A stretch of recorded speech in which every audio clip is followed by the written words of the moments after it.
వేసుకుంటే మంచిదమ్మా.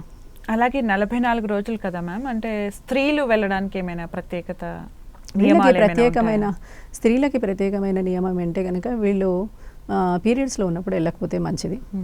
అదొక్కటే వీళ్ళ నియమంగా పెట్టుకుని వెళ్తే జుట్టు విరపోసుకోకుండా చక్కగా నీట్గా జడ వేసుకుని ఉంటే ఆ జుట్టు వల్ల వీళ్ళకి ఇబ్బంది కలగకుండా ఉంటుంది. ఎవరైనా పట్టి పీకేసే అవకాశాలు ఉంటాయి ఇలాంటి వాటిల్లో.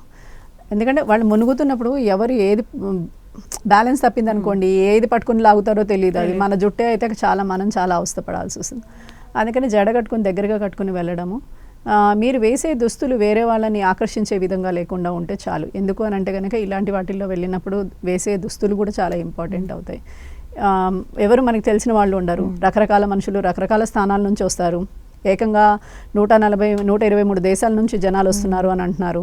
అంటే ఒక్కొక్కరు ఎలాంటి వాళ్ళు ఉంటారో కూడా మనకేం తెలియదు. కాబట్టి మన సెక్యూరిటీకి తగ్గట్టుగా మంచి బట్టలు వేసుకొని చక్కగా వెళ్ళి స్నానం చేసి వస్తే మనం మార్చుకునే విధంగా మళ్ళీ బట్టలు ఉండేటట్టు.